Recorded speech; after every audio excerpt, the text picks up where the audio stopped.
What's up, people? What's up, man? I'm over here chilling in my crib. You already know it's like about 6 o'clock in the morning. Or 6, 7, I don't give a fuck. I know it's late. But anyway, I'm over here just parlaying. Listen, just want to kick it. Um, I don't know if it's true or what. Somebody sent me a text and it said Chulo. You know, it's like, yo, Solo, give me a phone call. It's me, Chulo. Now, I don't know if that's the real Chulo, you know what I'm saying? I didn't call because I don't want to, be an ass and call somebody and it's not the person. You understand what I'm saying? Somebody probably playing games and I'm not with that game shit. But to all due respect to Chulo, um, the telephone number that I got on my laptop, that's old number. Don't even bother with that number. I have a phone here, but I'm not giving out the number until I get another, dun phone that I can use it for my StreamYard. Because you guys know I use a phone for the StreamYard. People want to call me, they could call me on the StreamYard, they could call me while I'm alive, or they could call me, period. I just don't give out the private phone, you know what I'm saying? I just don't give out my main phone. The number to my main phone, that the only one that get that is it's the family. You understand what I'm saying? Wifey, sisters, cousins, uncles, you already know. Friends that I call family, you feeling me? So with all due respect to Chulo, you know what I'm saying? If you want my number, try to get at me in a way that hit me up, man. I'm in the show. If you see me live, just get on and we'll take it from there. If that is you, Chulo. And I hope you're not angry for what I said. Because, like I said, man, you know what I'm saying? I'm hearing this from all over me. I'm hearing this shit all over, Chulo. I'm not the only one that's talking about it. A lot of bros are talking about it. A lot of no truths are talking about it. A lot of bloods are talking about it. About blowing up old school shit that passed a long time ago. Look, once in a blue moon, I throw a blood story out there. Yeah, this happened. I did like about 5 or 6 blood stories, no question about that. But it's over with. That shit is dead. We did what we did. They did what they did. It's over with. And if it pops off, it pops off. It's not like it used to be. It was just nietas. Actually, you can't even count nietas though. They started the war with the Bloods, and we had to go and finish it. You understand what I'm saying? Now in jail, there's no nietas at all. So anyway, for those Land Kings, Trinitarios, Bloods, Crips, Muslims, 5%ers, keep doing your thing. Rat hunters, macheteros, bro, keep doing your thing. And we just gotta do this unity stuff, man. Stop fighting amongst each other. I never understood how can a person go to Rikers Island and fight for the bullshit food that they give us. I mean, seriously. I know after a while that food start tasting good. Believe me, every time I get locked up, I'm not lying. Every time I get locked up, bro, I start to cry. Not cry, but my tears come down because I'm back eating the slop that Rikers Island gives you. And I'm not gonna lie, a lot of people don't talk about this. Back in '85, when I first started building, and in a building. Uh, man, I can't get the word. When I started doing time in Rikers Island, yo, they used to give you 2 or 3 boxes of cornflakes. They used to give you milk, two milks. That's breakfast. They used to serve. They used to give you eggs, even though if it was powdered, it was powdered. Whatever, it tasted like eggs. They used to give you sausages. Um, what else? They used to give you what we used to call murder burgers. It's something like hamburgers, but we used to call it murder burgers. You feel what I mean? They used to give chicken. I think they used to give fried chicken. I really believe they used to give fried chicken, if I'm not mistaken. The food was a lot better. But what happens? Instead of these inmates standing together, no, they want to fight amongst each other. And they lost everything that those brothers in Attica fought for and died for. All these can openers and all these food commissary and stuff. Look up on the commissary that inmates used to get back in the 50s and 60s and 70s, early 70s. Look up on it. Look up on it. They didn't have no low library. They didn't have no bilingual COs that they could talk to the person Spanish. They didn't have none of that. All they had was a bunch of Cracker Bill COs until the brothers started going in, until black COs started popping in. And now the black COs are in there and Spanish COs. But I gotta keep it real with you guys. I don't trust black COs, man. They fucking crooks. I say that for a fact. I say that because I've seen it. I've been there. I robbed things in the island and upstate with COs, okay? COs knew what time it was. There was a CO Rodriguez, who used to work in C95, Rikers Island. He used to have the receiving room. I used to work in the receiving room, me and my man JR from Manhattan. That man used to let us do whatever he wanted to do, but he used to go and buy cigarettes himself. He used to come to the fucking jail to work, and he didn't smoke. He used to come to jail with 2 cartons of cigarettes. So for us to make our money, we had to make his money first. We had to sell his Newports first. I'm serious. So, Officer Rodriguez, big motherfucker. His wife used to go out. His wife used to work in the commissary. This is back in 89, 88.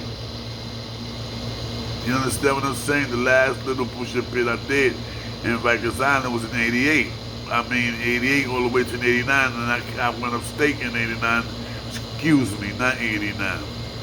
2005, my bad, 2005. But I'm talking about when I worked with Officer Rodriguez was in 88.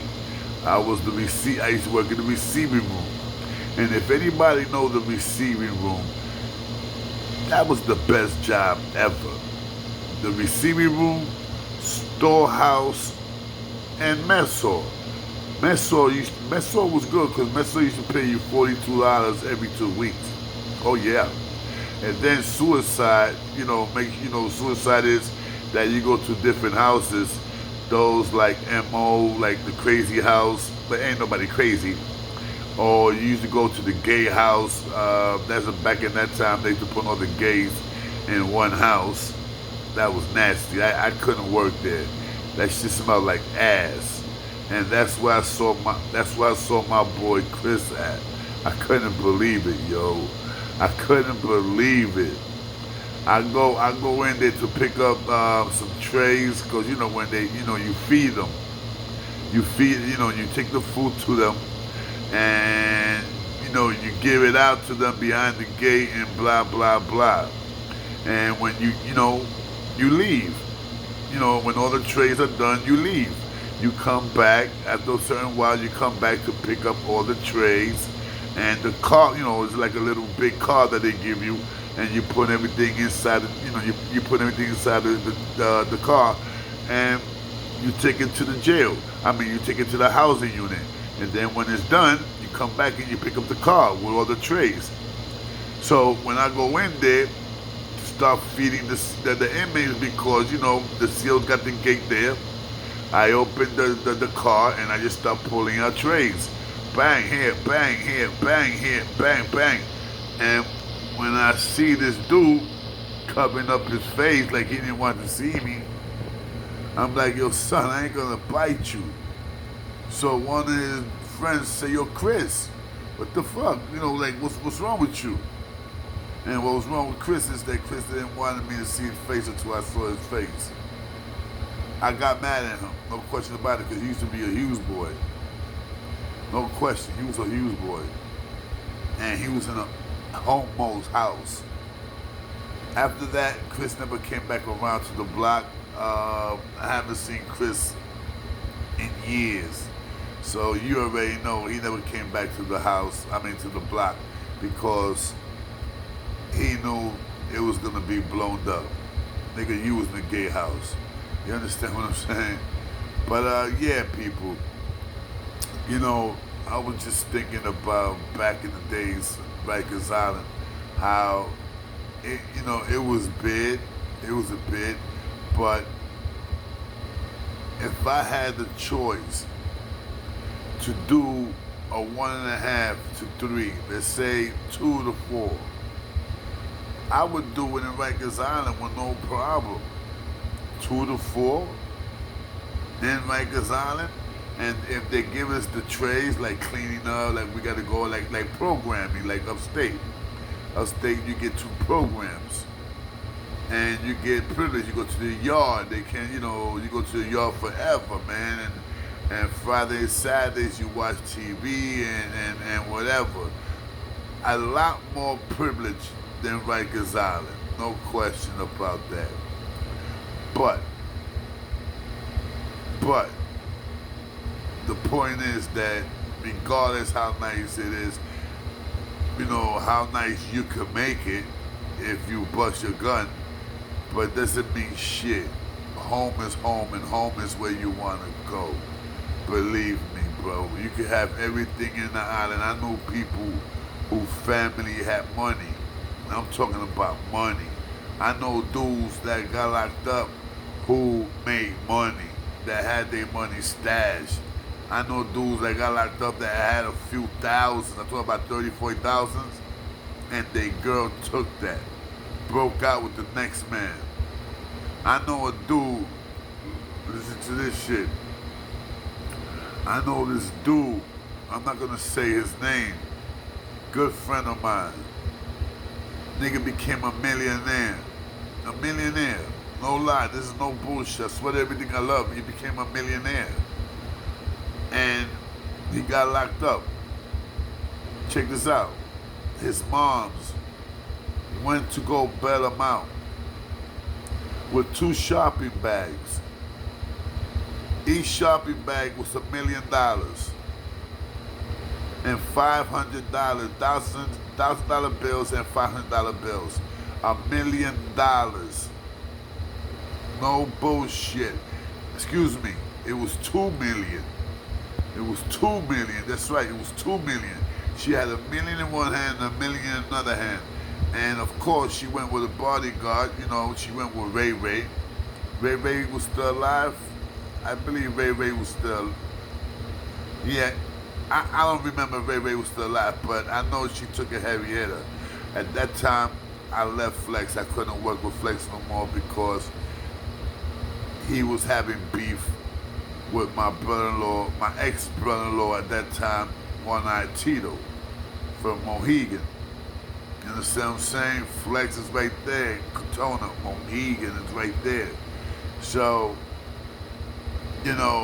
my loyalty, it was towards Flex. No question. If I would have to bust somebody, I would have done it, but I would have not tried to do it to Tito. And I would have talked to him, yo, Tito, if there was any way that we gotta bust our guns, check it, you don't point it to me, and I won't point it to you. Now, anybody that's out there, B, is old fool. You heard? So this is your boy K Solo, just giving you guys a little flashback of back in the days, you know what I'm saying, when I was doing my thing in the island. And talking about the island, people must be saying, God damn, Solo, do you miss the island? No, I don't miss the island. But I gotta look, I gotta put it into my mind that it could happen. Oh, man, I didn't tell you guys. Oh, yeah, listen to me. God Almighty. I might tell you, matter of fact, I'm going to tell you guys on the live show. I'm going to do that because it's incredible. It's incredible what happened to me by the courts. So you guys already know, man. Holla at your boy K Solo. You already know. Today is what? Wednesday. You already know, man. Let's go. Wintertime. Wintertime is not even here yet. It's not even here yet. This is the last month. Once, let me tell you, this summertime was garbage. I didn't go nowhere. I haven't been nowhere since my brother Frankie passed away. He was the one that used to take me all over the fucking place. You know what I'm saying? I used to pay the cab, and sometimes I used to never have. Sometimes I haven't even had to pay for the cab. That was my brother, my oldest brother Frankie, man. I missed the shit out of him. I missed the shit out of Peter, Maria, Michelle. I miss them all, guys. You guys don't understand, man, when you lose a lot of family members, and then especially when you lose them young. Frankie died at 51. My mother died at 52. Peter died at 50. Maria died at 38.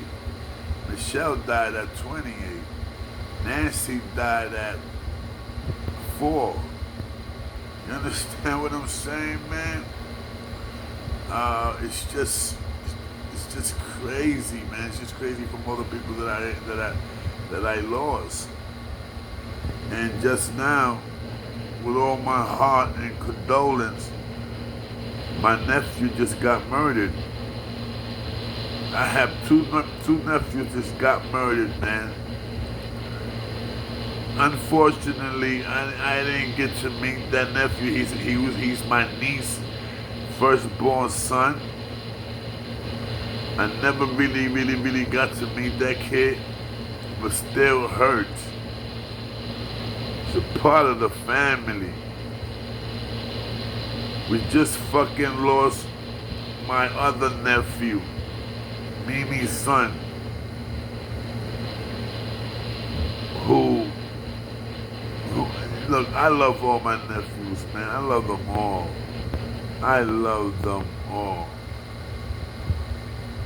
But it just hurts, man. It hurts. It hurts when you feel like that, man. When you see family members go back to back. Anyway, let me let you guys go. All right, this is your boy K Solo, man. It's like about 6 o'clock in the morning, man. You already know. One of these days I can't sleep. I'm gonna get on tonight, and I'm gonna talk about what happened to my nephew. It's gonna be a shout out to my nephew, definitely. God bless you all.